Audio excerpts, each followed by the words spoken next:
Lesson number 3 हम लोग start कर रहे हैं, जिसका नाम है आपका, जैसा आप लोग देख रहे हैं यहाँ पर, क्या बताइए तो थोड़ा, क्या नाम देख रहे हैं आप? The nature of the colonial dominance, formal and informal informal empire. Empire. इसका वर्ड का मीनिंग समझ लेंगे ना, तो इसके अंदर हम क्या पढ़ने वाले हैं थोड़ा उसमें क्लियर हो जाएगा। हम लोग स्किप करके आए हैं, मतलब अगर 2022 में एग्जाम दे रहे हैं तो हम लोग लेसन नंबर 2 तो नहीं पढ़े हैं। अब डायरेक्ट हम लोग लेसन नंबर 1 के बाद 3 में आ रहे हैं। तब तक हमारा देश क्या हो चुका है, बीच में बहुत कुछ हुआ है, वो हम लोग नहीं पढ़ रहे हैं, लेकिन कोई बात नहीं है, हम लोग थोड़ा थोड़ा उसका टच अप करके जाएंगे और इस चैप्टर को हम लोग समझेंगे। तो लेसन नंबर 3 है आपका the nature of colonial dominance. अच्छा, समझो इसको, कॉलोनियल डोमिनेंस किसे कहते हैं? डोमिनेंस का मतलब कि प्रभावी होना, और कॉलोनियल किसे कहेंगे हम बताइए तो? Colony actually second number chapter में था, कॉलोनी किसे कहते हैं बताइए तो? कॉलोनियल किसे कहते हैं? किसी को कोई आइडिया है? कॉलोनी, आप अपने घर के आसपास कॉलोनी का नाम सुनते जब होगे कि हाँ वो इस कॉलोनी का है, रविंद्र नगर कॉलोनी, ये कॉलोनी, वो कॉलोनी, कभी नाम सुने हो? Yes sir. Yes sir. हाँ। Yes, sir. ये जो कॉलोनी वर्ड आया है, कैसे आया है समझिए। कॉलोनी किस तरीके से हम लोग इसको हिस्ट्री में हम लोग देखेंगे। इसको समझने के लिए एक छोटा सा एक उदाहरण है, देख लीजिए तो समझ में आ जाएगा। मान लीजिए ये कोई एक देश है। अच्छा एक मिनट, ये मान लीजिए कोई एक देश है और ये एक दूसरा देश है। मान लो ये ए देश है और ये क्या है, बी देश है। बी देश का कोई अगर आदमी जाकर ए देश में आकर अपना कोई घर बनाता है, मतलब छोटा छोटा घर बनाता है, एक लाइन से अगर बनाता है वो, तो उस जगह को कहा जाता है कॉलोनी। समझ में आया? Yes yes sir. सर। अगर कोई Yes, sir. दूसरे देश का, जैसे मान लो बी, अगर सी देश का हम पकड़ ले, अगर सी देश में से भी कोई अगर जा रहा है यहाँ पर और जाकर अपना एक घर बना रहा है यहाँ पे जिसमें वो रहेगा, ठीक है, तो उसको कहा जाता है कॉलोनी कहा जाता था। दूसरे देश के आए हुए लोग, हम लोग अगर बनाएंगे तो वो कॉलोनी नहीं कहलाएगा अपने देश में, लेकिन दूसरे देश के लोग आके अगर बनाते हैं तो उसको कॉलोनी कहते हैं। तो इसीलिए दूसरे देश के लोग जो आए यहाँ पर उसको कहा जाता था कॉलोनियल डोमिनेंस, यानी कॉलोनियल का मतलब दूसरे देश से आने वाले लोग। कौन कौन लोग आए थे बताओ तो इंडिया में? अंग्रेज आए सर थे, डच, फ्रेंच आए थे, ब्रिटेन, डेन, हाँ, फ्रेंच। ये यही सब, ये जितने लोग आए थे ना, और इसको लाने वाला जो एक आदमी था उसके बारे में ही हम लोग यहाँ पढ़ेंगे कि किस तरीके से हमारा देश जो है वो कॉलोनियल डिपार्टमेंट में चला गया। और दो तरह का एम्पायर बना है, पता है कौन कौन सा ये है? एक है फॉर्मल और एक है इनफॉर्मल एम्पायर। यानी दो तरह का अंपायर होगा। एक होगा फॉर्मल अंपायर, यानी कि सभी को पता है कि हाँ वो देश उसको गुलाम बना के रखा था। और दूसरा हो गया इनफॉर्मल अंपायर, जिसको अंदर से तो वो गुलाम बना के रखा है लेकिन बाहर वाले को पता नहीं है कि वो गुलाम बना के रखा है उसको। तो देखेंगे जब चैप्टर में आएंगे तो समझ में आ जाएगा। जैसे हमारे एशिया में जब दूसरे यूरोपीय देश के लोग आए थे तो मुख्यतः इंडिया को टारगेट किया था और एक और देश को टारगेट किया था। बताओ तो कौन है, गेस करो। एक तो इंडिया था कि इंडिया में आके करना है, दूसरा और कौन टारगेट में था बोलो तो? चाइना से। चाइना था। लेकिन इंडिया में क्या किया उन्होंने, एकदम सही तरीके से ऐसा काम किया कि वो सारा का सारा देश उसका हो गया। लेकिन चाइना में ऐसा नहीं हो पाया, लेकिन फिर भी उसमें उसका अपना एक मतलब कुछ ना कुछ कहो तो वहां पर एक उसका प्रभाव था। तो वही था आपका informal umpire. Informal umpire China में हुआ और फॉर्मल एम्पायर हुआ इंडिया में। इन्हीं दो के बारे में हम लोग को इस चैप्टर में पढ़ना है। तो समझ में आया इस चैप्टर में क्या पढ़ना है हमें? Yes yes sir. सर। चलिए Yes, आगे sir. आगे Yes, sir. आगे बढ़ते हैं हम लोग। इस चैप्टर में एग्जाम में क्या क्या आने वाला है वो समझ लीजिए। इस चैप्टर में आपका एक तो एलक्यू आएगा, एक एलक्यू 8 नंबर का हो गया 8 मार्क्स के लिए, और एमसीक्यू आएगा, 3 क्वेश्चन आएंगे एमसीक्यू, 1 नंबर करके क्वेश्चन रहेगा, तो टोटल मार्क्स कितने हो गए 3 नंबर। एसीक्यू लेकिन इसमें बहुत ज्यादा रहेगा क्योंकि 5 चैप्टर बचते हैं आपके 2022 के लिए, जिसमें से आपका फर्स्ट नंबर चैप्टर से एसीक्यू नहीं आता है, तो आपका सेकंड नंबर चैप्टर तो आया ही नहीं है। थर्ड नंबर चैप्टर से आपका 7 एसीक्यू रहेगा, और इसीलिए हम लोग को ये चैप्टर को एकदम खोद खोद के पढ़ना पड़ेगा, मतलब हर एक पॉइंट को अच्छे से समझना पड़ेगा, कहीं से भी क्वेश्चन आ जाए। ठीक है, तो ये हो गया आपका 1 नंबर करके, तो 7 नंबर, तो टोटल मार्क्स कितने हो गए 18 number. Clear? Yes sir. Yes Yes, sir. तो sir. बहुत Yes, sir. बहुत नंबर आने वाला है इसमें, तो थोड़ा ध्यान लगा के पढ़ेंगे। और पहला हम लोग सिलेबस जानेंगे, दूसरा हम लोग जानेंगे स्टडी मटेरियल फॉर एचएस 2022 के बारे में पढ़ेंगे। चलिए हम लोग सिलेबस जान लेते हैं। चूंकि हम लोग फॉर्मल एंड इनफॉर्मल अंपायर के बारे में जान रहे हैं, तो दो कंट्री के बारे में हम लोग को केस स्टडी होगा। केस स्टडी मतलब कि जैसे ये थोड़ा सा बिजनेस वाला मतलब बिजनेस स्टडी जो करते होंगे उनको ये केस स्टडी टाइप का एक दिया जाता है, बिजनेस स्टडी जो सब्जेक्ट करते हैं। पर हिस्ट्री में भी हम लोग 2 स्टडी करेंगे केस का, मतलब अलग अलग केस का, अलग अलग जो डिपार्टमेंट में क्या क्या घटना घटी थी। तो 2 केस हमारा है, एक तो होगा इंडिया और दूसरा होगा चाइना। देखिए नीचे सिलेबस भी उसी तरह से दिया हुआ है, आप लोग को दिख रहा है? Yes Yes, sir. Yes sir. Sir. आप देखो यहाँ पे एक तो सिलेबस में पहला जो केस है वो कौन सा है? इंडिया का। इंडिया। पहला जो केस है वो किसका है? इंडिया का है। देखो यहाँ पर case study 1, India. India as a colonised state. ठीक है, अब इसमें हम लोग को अलग अलग डिपार्टमेंट पढ़ना है, जैसे कि हाउ पॉलिटिकल हेगेमनी वाज एस्टेब्लिश्ड, यानी कि किस तरीके से हमारा इंडिया में किस प्रकार से बाहर से लोग आए और अपना प्रभुत्व जमाए, किस प्रकार से कैसे कैसे घटनाएं घटी थी वो जानेंगे। फिर हम लोग जब वो लोग अपना मतलब शासन स्थापित कर दिए तो उन्होंने क्या क्या ऐसा लाया, क्या क्या कंट्रोल किया, मतलब कृषि डिपार्टमेंट में क्या किया, जमींदारी में क्या किया, तो उसके लिए लेजिस्लेचर बनाया उन्होंने, ब्यूरोक्रेसी बनाया, पॉलिसी बनाया, आर्मी बनाया, तो इसके बारे में जानेंगे हम लोग। इसके बाद इकोनॉमिक ऑफ कॉलोनियल स्टेट में जो था हमारा, जैसे आप लोग बहुत जगह सुनते होंगे कि मतलब नील विद्रोह हुआ था, तो इस तरह से कलेक्शन किया जाता था। आप लोगों ने लगान पिक्चर देखा है? लगान, Yes, sir. हाँ, तो यस लगान सर। में क्या Yes, था, sir. टैक्स वगैरह को कैसे वसूल करते थे, तो उसी के बारे में जानिए, यानी रेवेन्यू कलेक्शन कैसे करते थे वो लोग, ट्रेड पैटर्न कैसे वो लोग अपना व्यापार किए, फिर डी इंडस्ट्रियलाइजेशन मतलब कि भारत के उद्योगों को विनाश किया और बाहर अपने यहाँ पे उद्योग को क्या किया, मतलब पूरा उसको बढ़ाया चढ़ाया। इसके बाद में रेलवे का कैसे उन्होंने इंट्रोडक्शन किया था और क्यों किया था। उसके बाद में हम लोग देखेंगे सेलेक्टिव इंडस्ट्रियलाइजेशन, जो कि हमारे इंडिया में उन्होंने स्थापित किया था, जैसे जूट उद्योग और बहुत सारे उद्योग उन्होंने स्थापित किया था, क्यों किया था, ये सब के बारे में जानेंगे। इसके बाद चौथा नंबर आपका जाता है intellectual justification of the empire, कि कौन कौन से मतलब आया था, जैसे मिल, मैकॉले, मतलब ये सब नाम है जो कि वो लोग थोड़ा थोड़ा क्या किया था, इंडिया के बारे में थोड़ा जस्टिफाइड किया था कि हाँ किस तरीके से अंग्रेज लोग यहाँ आके क्या कर रहे हैं, हमारा मतलब दोहन कर रहे हैं, तो वो हो गया। तो बताओ, ये हम लोगों ने इसको पढ़ना है, यहाँ से यहाँ तक हम लोग को केस स्टडी 1 पढ़ना है, और ये आपको कहीं ना कहीं आप अपने प्रीवियस क्लासेस में यानी कि 9-10 में भी कहीं ना कहीं ये पढ़े होंगे। कुछ याद आ रहा है? Yes, sir. Yes sir. कुछ ना यस कुछ सर। तो Yes, ऐसा sir. पढ़े होगे कि हाँ ये हुआ था, वो हुआ था, रेलवे क्यों आया था, ये सब तो बता ही पाओगे। तो हम लोग इसी को हम लोग क्या करेंगे, कंप्लीट करेंगे। अब केस स्टडी 2 जो है हमारा चाइना का है, और चाइना से हम लोग अभी भी नफरत करते हैं, और चूंकि चाइना अब लगता है नेक्स्ट सिलेबस में हटने ही वाला है, क्योंकि चाइना के बारे में हम क्यों पढ़े, तो लेकिन फिर भी बगल में है चाइना, तो पढ़ रहे हैं हम लोग, अभी तक तो सिलेबस में है। और देखिए इसमें हम लोग को ज्यादा नहीं पढ़ना है, इंडिया के बारे में ज्यादा पढ़ना है, पर इसमें ज्यादा नहीं पढ़ना है। इसमें आपको देखिए डोमिनेंस थ्रू इकोनॉमिक एक्सप्लॉयटेशन, आर्थिक रूप से उनको बहुत ज्यादा दोहन किया गया था चाइना का। किस तरीके से, ये से मिनिमल राइट्स, अनइक्वल ट्रीटी, उसके ऊपर बहुत सारे संधि लाद दिए गए थे। जो भी आता था, जैसे मंदिर का घंटा बजा के जाता है, वैसे ही वो उसको बजा के चला जाता था चाइना वाला को। उसको गुलाम किसी ने नहीं बनाया, लेकिन उसके साथ बहुत सारा नाइंसाफी किया। उसके बाद कैंटन ट्रेड के बारे में हम लोग जानेंगे, कैंटन ट्रेड क्या है, तो ये हो गया। इसके बारे में हम लोग पढ़ेंगे और फिर दोनों का कंपैरेटिव करेंगे, मतलब कि आपका इंडिया और दूसरा हो गया चाइना, दोनों का कंपैरिजन करेंगे कि किस तरीके से एक दूसरे से अलग है। तो आपको पूरा टोटल सिलेबस समझ में आ गया? Yes, yes sir. सर। कोई डाउट वगैरह Yes, कुछ sir. भी, कोई डाउट वगैरह कुछ भी अगर पूछना चाहो तो पूछ सकते हो। Yes sir. सर आप फॉर्मल और इनफॉर्मल किसको बोले थे? फॉर्मल मतलब देखो, जैसे कि देखो होता क्या है, फॉर्म औपचारिक और अनौपचारिक। जैसे मान लो कि जो दिखता है, जैसे अगर हम बोलेंगे कि इंडिया को किसने गुलाम बनाया, तो तुम बोल दोगे कि अंग्रेजों ने बनाया, पर चाइना को किसने गुलाम बनाया, बता पाओगे?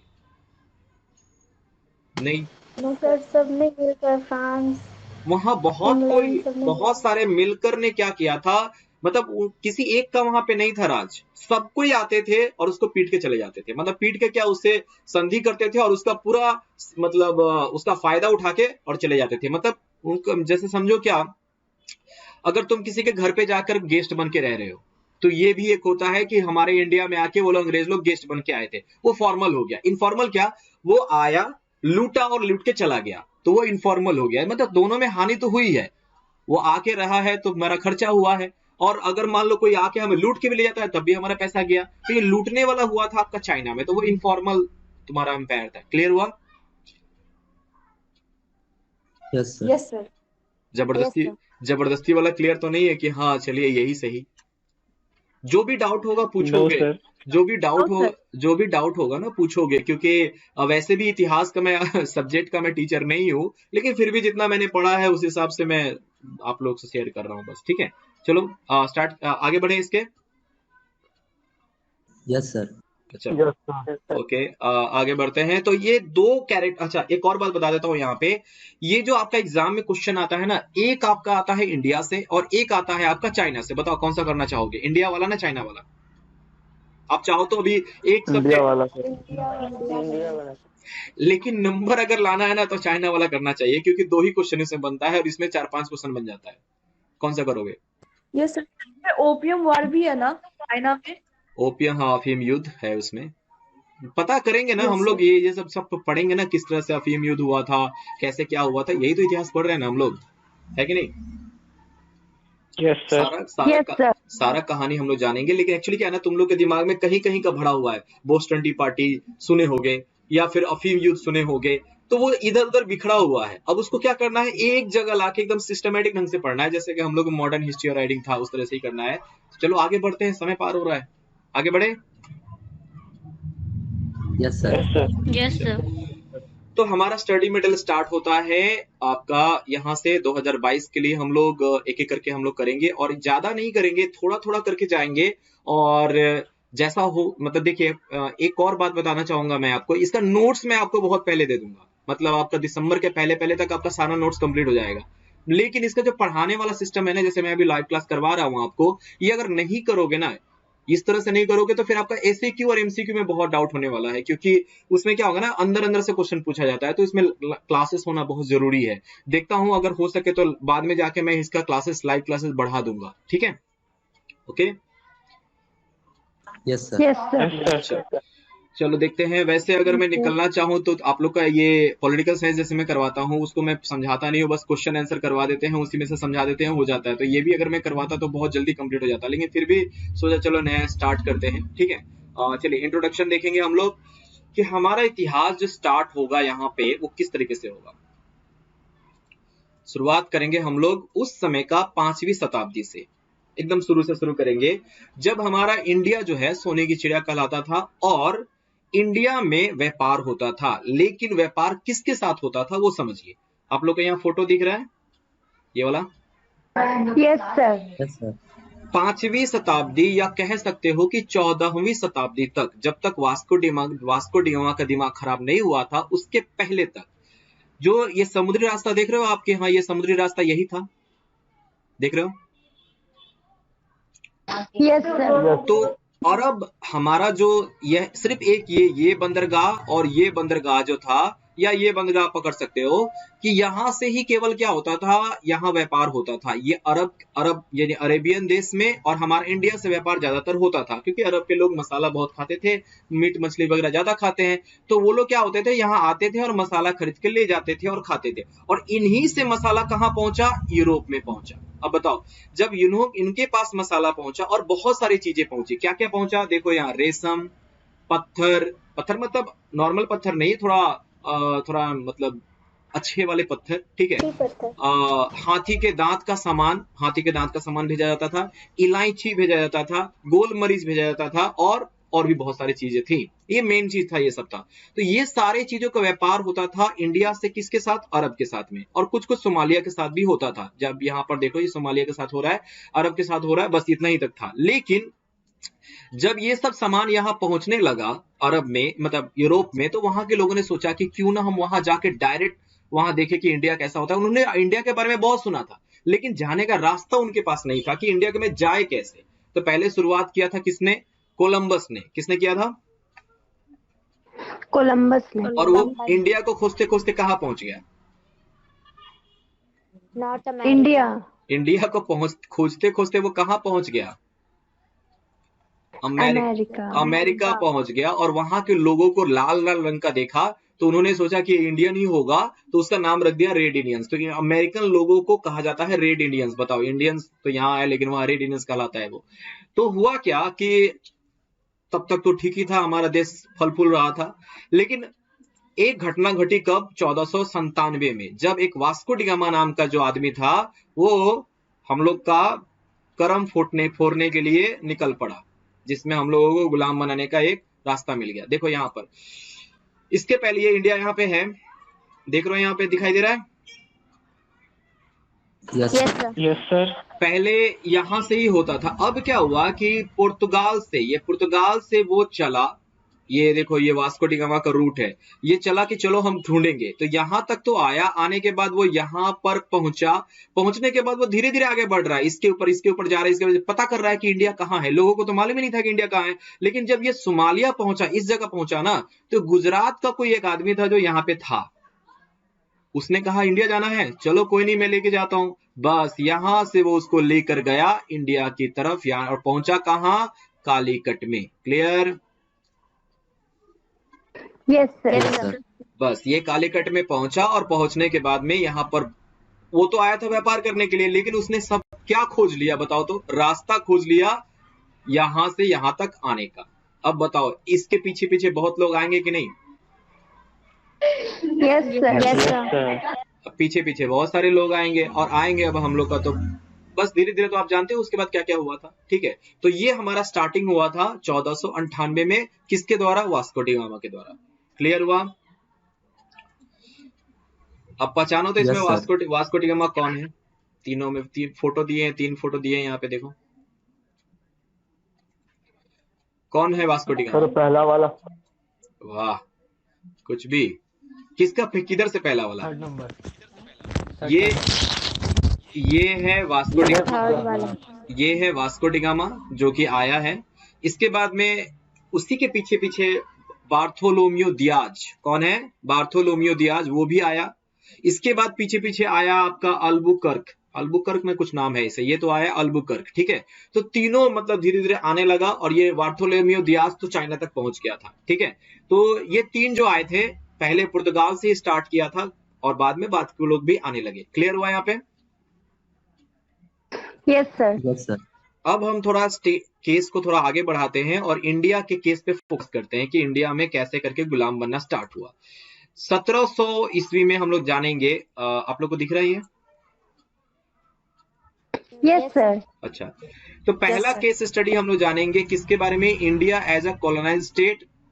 इंडिया किस तरीके से एक कॉलोनाइज्ड स्टेट में परिणत हो गया। शुरुआत करेंगे हम लोग कि एक एक 6 पॉइंट पे समझेंगे, और थोड़ा थोड़ा करके समझेंगे, फिर बाद में उसका लंबा चौड़ा वर्जन बाद में आएगा। तो पहला स्टार्टिंग हम जानेंगे औरंगजेब की मृत्यु के बाद, after the death of Aurangzeb. Aurangzeb जानते हो आप लोग, मुगल साम्राज्य का सबसे आखिरी अगर बोला जाए प्रभावी अगर शासक था तो वो औरंगजेब था। औरंगजेब का शासन कहां तक था वो देखो, ये देख रहे हो ये वाला? Yes, sir. ये यस सर औरंगजेब के मरने के पहले का हाल है। ये यहाँ देखो कहां तक उसका अंपायर था। ये पूरा जो आप देख रहे हो ना, ये कलर का, ये जो कलर आप देख रहे हो, ये पूरा का पूरा मुगल अंपायर है, जिसमें आप देखोगे या कलकत्ता, बंगाल, यहाँ पर आप वो अवध वगैरह देख सकते हो यहाँ पे। उसके बाद यहाँ पे आप जितना भी जो भी क्षेत्र देखो सब किसका है? इसी का है। ठीक, लेकिन धीरे धीरे करके ये टूटना स्टार्ट हुआ, और जैसे ही टूटना स्टार्ट हुआ वैसे ही बाहर वाले लोग आए। उन्होंने देखा कि अब तो ये टूट चुके हैं, अब इसमें हमला करना क्या है? आसान है। और यही कारण था हमारे भारत के गुलाम होने का अंग्रेजों के द्वारा। तो कैसे टूटा था एक एक करके वो हम जानेंगे, ये आपके एग्जाम में आता भी है। तो पहला टूटने का देखेंगे हम लोग। सबसे पहले स्टार्ट हुआ बंगाल, स्टार्ट तो सब जगह हो गया था, लेकिन एक एक करके टूटना स्टार्ट हुआ। अच्छा, औरंगजेब की मृत्यु कब हुई थी बताओ तो?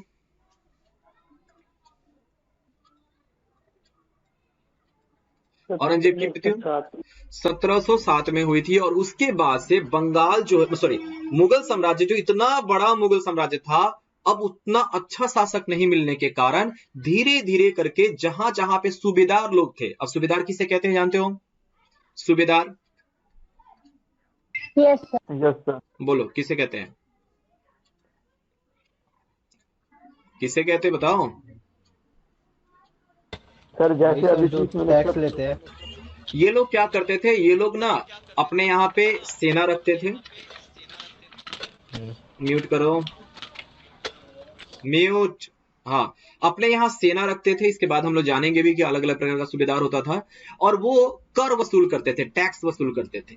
तो उनके पास सेना भी है और टैक्स भी वसूल कर रहे हैं। तो वही बात हो गई ना कि बच्चे के हाथ में खिलौना मतलब वो चाकू दे देने के बराबर है कि वो क्या कर सकता है, कुछ भी कर सकता है। तो क्या हुआ, बंगाल में जो है मुर्शिद कुली खां 1700 ईस्वी में उसको वहां का सूबेदार बनाया था, और 1717 में चूंकि 1700 में बनाया गया था, और फिर उसके बाद में जब ये मृत्यु हो गई उसकी, तो उस समय का जो मुगल सम्राट था 1717 में उसको क्या किया, एक तो बंगाल और दूसरा उड़ीसा। ये उड़ीसा देख रहे हो यहाँ पर, तुम लोग को दिखाई देगा कि नहीं देगा, ये देखो, ये बंगाल और उड़ीसा, ये बंगाल यहां तक था और उड़ीसा भी यहां पे था। इन दोनों का क्या बना दिया, सूबेदार बना दिया। क्लियर?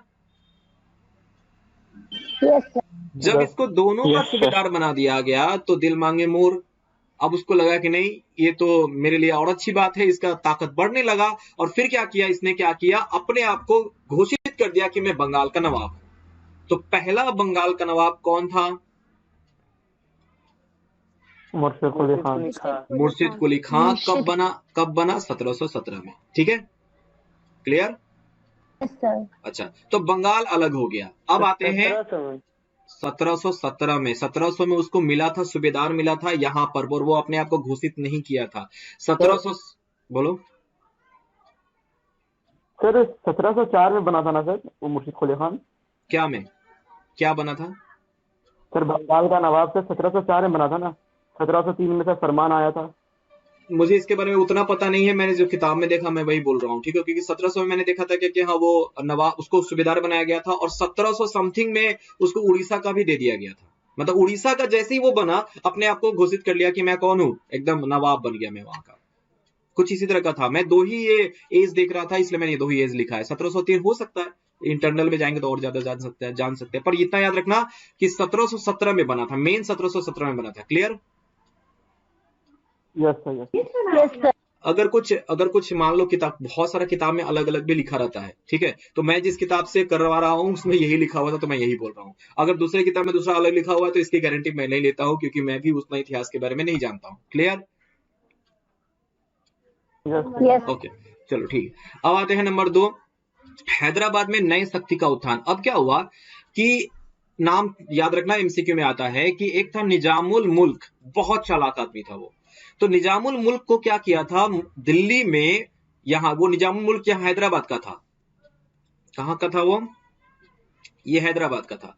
तो वो क्या, उसको बुलाया गया था यहाँ पर दिल्ली में, ताकि आप आके यहाँ क्या बनो, वजीर बनो। वजीर का मतलब होता है प्रधानमंत्री। उसको बनाया गया था। किसने बनाया था? मोहम्मद शाह ने शायद बनाया था। ठीक है, तो वजीर बना, हाँ मोहम्मद शाह का क्या बना था, वो वजीर बना था, यानी कि 1722 में उसको वजीर बनाया गया, मतलब प्रधानमंत्री। लेकिन वहां के दरबार में जिस तरह से घटनाएं होती थी, उससे वो क्षुब्ध होकर, उससे नाराज होकर वो वापस 1724 में अपने हैदराबाद पहुंचा और अपने आप को घोषित कर लिया कि मैं वहां का क्या हूं, क्या बोलते हैं वहां, निजाम हूं। मैं वहां का क्या बन गया, निजाम। जैसे यहाँ बंगाल में क्या बनता है, नवाब, तो यहाँ हैदराबाद में क्या बन गया, वो निजाम। क्लियर? Yes, sir. तो कौन बना, निजामुल मुल्क, और उसी का नाम है चीन किलिच खां। आपका एग्जाम में ये भी आता है कि निजामुल मुल्क को और क्या कहा जाता है, तो उसको कहा जाता है चीन किलिच खां। क्लियर? Yes, sir. अच्छा, 1724 में हैदराबाद भी हमारा अलग हो गया। हैदराबाद भी क्या हो गया, बंगाल से, मतलब मुगल साम्राज्य से अलग हो गया। इसके बाद आती है बारी अयोध्या की। अयोध्या में क्या हुआ, सादात खान वहां का सूबेदार था। कौन था?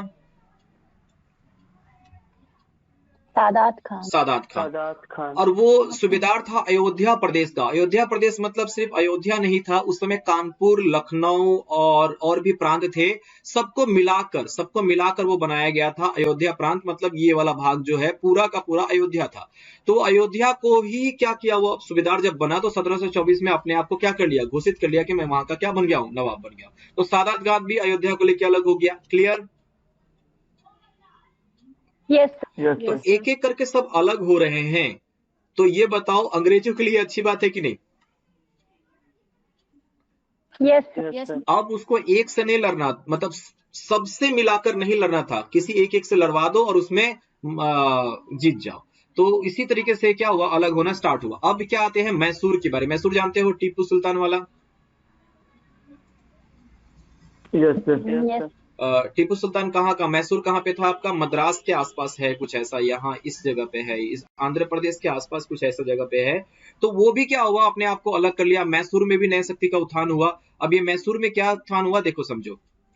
अच्छा, हैदर अली जो है इसका संस्थापक है।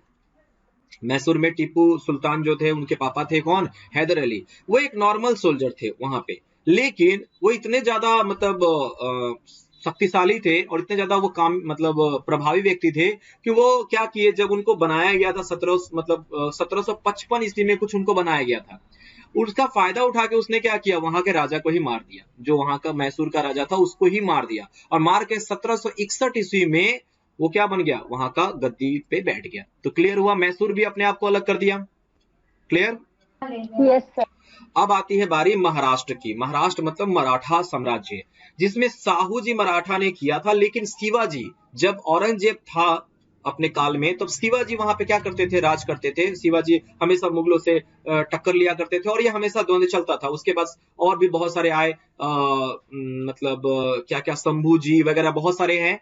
तो उसमें से लास्ट में शंभू जी का किसी का मतलब बेटा जो है वो साहू जी मराठा, वो 1660 ईस्वी के बाद अपने आप को क्या किया, उन्होंने कहा कि मैं अब साम्राज्य अपना बनाऊंगा, यानी अब मुगलों के अधीन में नहीं रहूंगा। तो ये भी क्या हो गया, अलग हो गया। अब अलग होने के बाद देखो साम्राज्य कैसा हो गया मुगल का, देख रहे हो यहाँ पे दो तरफ है ना।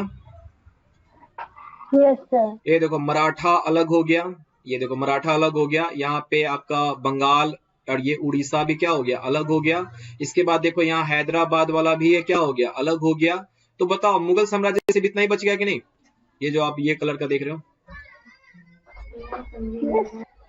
तो मुगल साम्राज्य जो इतना बड़ा था अब वो क्या हो गया, छोटा सा हो गया। ठीक, तो यही है इसका मतलब पतन का कारण। और दूसरी बात, जब दूसरे अलग अलग भागों में बट गए तो अब आए कौन, बाहर वाले लोग आए और एक एक करके हराना स्टार्ट किया। तो ये एक मुख्य कारण था कि बटना भी एक कारण था जिसकी वजह से ये इस तरह का घटना हुआ था। अब इसके बाद कौन कौन लोग आए उसके बारे में जान लेते हैं।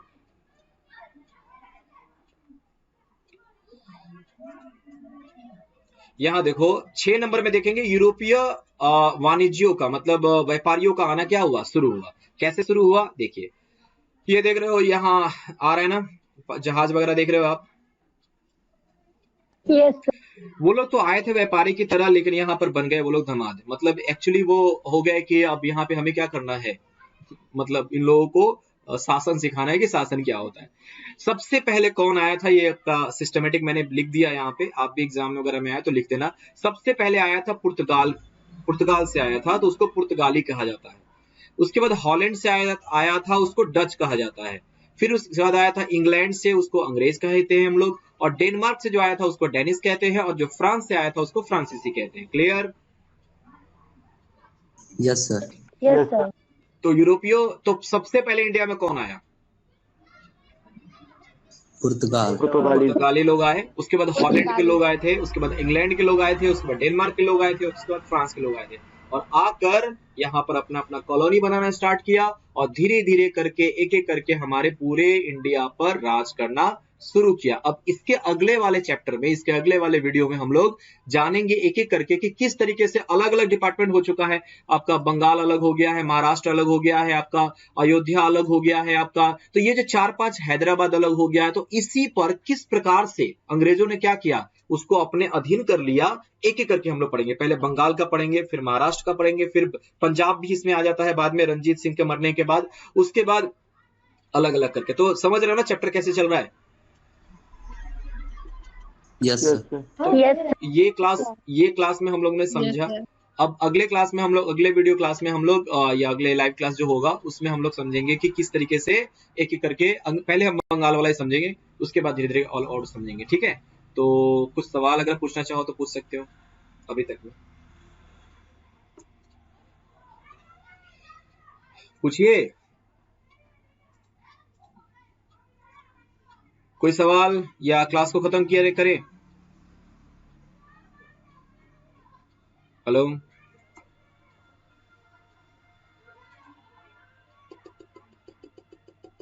हाँ ये फर्स्ट लाइव क्लास है ये आपका।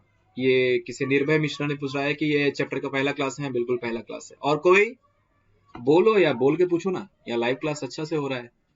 कोई पूछना चाहते हो या मैं इसको बंद करूं? कुछ पूछ ही नहीं रहा है कोई। कुछ नहीं पूछना है। ओके चलो ठीक है, तो ठीक है, आज का क्लास हम यहीं पे खत्म करते हैं। और ये जो मैं मतलब वीडियो क्लास तो दे रहा हूँ यहाँ पे, और आपका बाकी सब जो नोट्स वगैरह है बहुत जल्दी अपलोड होने लगेंगे, आप उसको देखते रहिएगा, ठीक है। तो थैंक यू, मिलते हैं नेक्स्ट क्लास में। Thank you Thank you, sir. Thank you.